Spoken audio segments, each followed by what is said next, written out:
terbang. Tu kita kan. Tapi Nabi SAW sebelum ke masjid untuk solat zuhur, biasanya Nabi akan singgah sebentar di rumah ibu, di rumah bunda Anas bin Malik ini untuk tidur Qailulah seperti itu. Itu kita. Bahawa Rasulullah SAW bersabda, "Lau aqsamtu la barartu, inna ahabba ibadallahi ila Allah la ru'atu syamsi wal qamara, yakni al-mu'adzinin, wa innahum la yu'rafuna yawmal qiyamati bi tuli a'naqihim." Nabi SAW bersabda, sekiranya lau aqsamtu la barartu, sekiranya aku bersumpah, niscaya aku akan tunaikan. Ni Nabi kita ni kan, akak cuba kaji banyak sumpah suami akak yang ditunaikan. Haji 10 sumpah banyak yang ditunaikan. Sumpah abang tak buat rukuk. Sumpah abang berhenti rukuk ni bang. Sumpah abang berhenti rukuk. Tak ada subhanallah dia berhenti rukuk juga. 10 kali sumpah berhenti rukuk, tak berhenti. Makin kuat isap ada, makin kuat rukuk ada. Itu manusia. Tapi Nabi bila bersumpah, Nabi akan tunaikan. Nabi akan kotakan. Bila Nabi bercakap, Nabi akan kotakan. Kita ni kalau bercakap kadang-kadang daripada 10, 1 pun belum tentu nanti jadi. Sebab itulah kita diajar insya-Allah. Menyebut insya-Allah. Itu pun tak ramai orang beramal. Kalau insya-Allah pun insya-Allah nak melepaskan diri. Sebab itu diajar oleh Mahir Zain.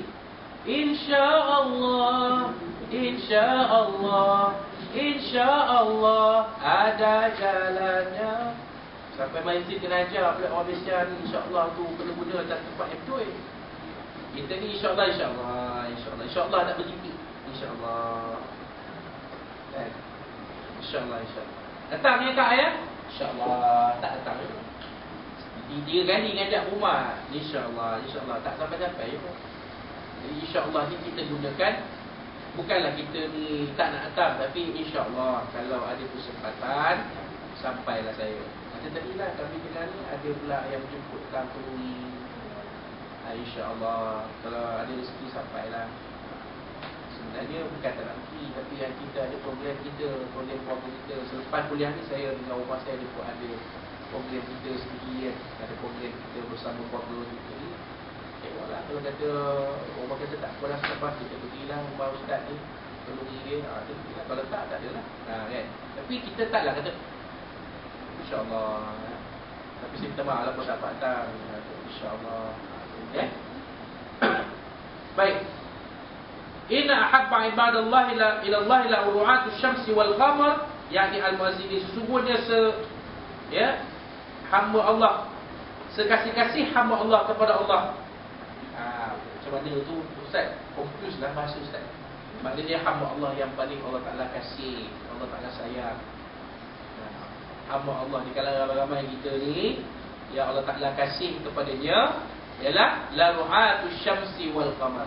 Orang yang mengikuti pergerakan matahari dan bulan, yakni al-muazzinin, yakni para orang-orang tok-tok bilai kita lah. Jadi akak pun dah terasa, Ustaz, boleh tak Ustaz saya mohon jawatan bilal Ustaz. Saya nak jadi orang yang paling dikasihi oleh Allah Subhanahu Wa Taala Ustaz. Masalahnya dalam syariat tak boleh dilantik bilalah atau muazzinah, tu masalah dia. Jadi kita mengaji je lah benda ni, nak tahu je. Tapi kita nak dapat mana tak dapat dah. Tapi sebenarnya ada benda-benda lain kita akan dapat. Kita mengaji dulu. Jangan santai Kak, jangan akak rasa jatuh. Akak rasa ini semua ni pak lelaki lah ni, lelaki lah.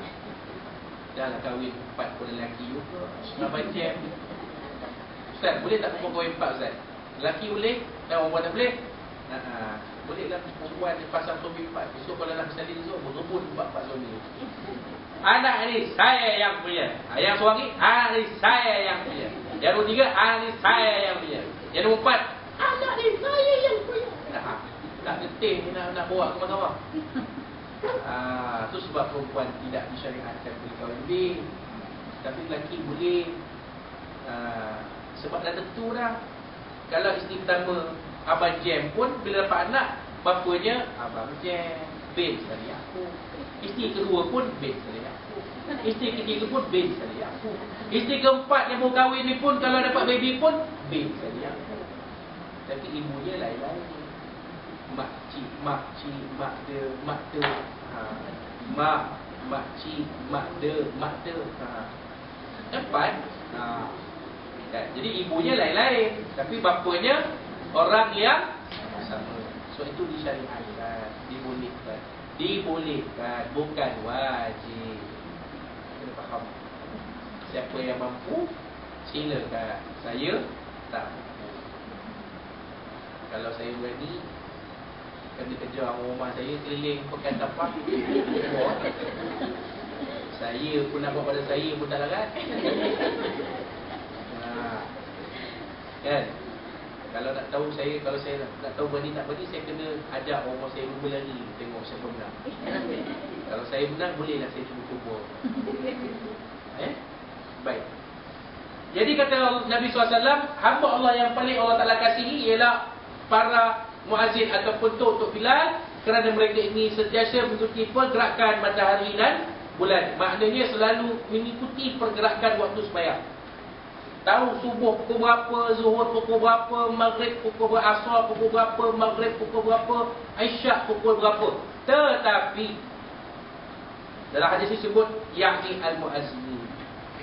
Tok Bilal.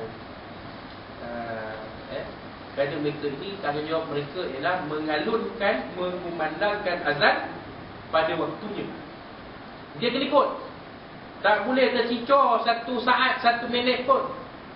Kalau subuh tadi 5.43 ke 2, katalah 5.42, mesti 5.42 tu. Dia tak boleh 5.45, 5.50, azan pukul 6.30 elok. 6.30 azan subuh, azan betul pun 6.30. Tak boleh. Dia mesti ikut waktu dia. Pergi azan pukul 3, dia petang azan zuhur. Gila apa tu Bilal? Azan zuhur pukul 3. Orang kata gila sebab tak ikut waktu. Kan? Bila tu azan ikut waktu dia, maghrib pukul 8, azan maghrib pukul 8. Elok. Kan? Bila dia azan ikut waktu dia, maka dia itu akan dikasihi oleh Allah Subhanahu wa Ta'ala kerana menjaga, mengikuti pergerakan waktu sembahyang. Wa innahum la yu'rafuna yaumal qiyamati bituli a'naqihim. Dan sesungguhnya mereka nanti akan dikenal pada hari kiamat dengan panjangnya leher mereka, jenjangnya leher mereka. Di padang masyarakat nak kenal Bilal ni, Tok Bilal ini, Tok Bilal ini, leher mereka itu panjang dan jenjang. Macam dupa Ustaz, macam leher jerapah Ustaz. Benda kita tak tahu lagi di padang masyarakat. Nanti pun tak jumpa padang masyarakat ni. Nanti pun tak jumpa. So macam mana Nabi boleh cerita? Macam mana Nabi boleh cerita ni Ustaz? Kita baca dalam surah An-Najm ayat 3 dan 4. Wa ma yantiqu 'anil hawa in huwa illa wahyu yuha. Dan tidaklah Nabi itu berkata, bertindak, membuat sesuatu kerana nafsu Nabi sendiri ataupun ikut kepala Nabi sendiri. Malaikat ianya wahyu dari Allah Subhanahu wa Ta'ala. Jadi Nabi menyampaikan benda ini, bukannya Nabi tahu dah jumpa dah pada masyarakat tu. Allah Ta'ala yang beri wahyu kepada Nabi, suruh Nabi cerita itu. So benda tu belum berlaku. Nabi SAW sendiri pun belum bertemu lagi dengan alam kiamat ni. Nabi SAW, Nabi Rasulullah SAW sendiri pun yang nak confirm masuk syurga tu, Nabi SAW confirm masuk syurga pun belum lagi bertemu dengan padang mahsyar. Jadi macam mana Nabi boleh cerita benda ni? Sebab Allah Ta'ala beri wahyu pada Nabi, suruh Nabi cerita itu. Jadi macam mana panjang leher Tok Bilal ni? Wallahu rasuluhu a'lam, tak tahu. Kita sami'na wa ta'na. Kita dengar dan kita taat. Jangan tanya panjang macam tu Ustaz, panjang macam leher jerapah ke, leher kuda ke, leher lembu ke. Tapi mereka ini golongan terpilih. Golongan yang dia ada golongan terpilih. Para hafiz Quran, ini orang grup dia. Muazzin Bilal di grup dia. Nampak? Orang mati syahid, ini grup dia. Orang mati dalam ihram, ini grup dia.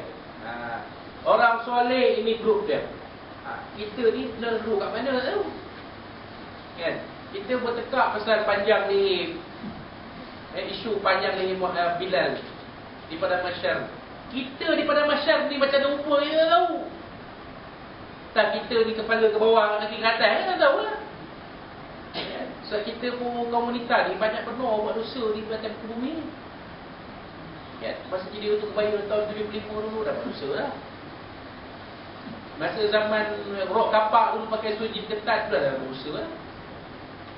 Kan? Masa zaman tahun 80-an tu fashion rambut macam Azura. Azura mana Ustaz? Azura tu lah. Azura. Rambut dah dosa lah. Kita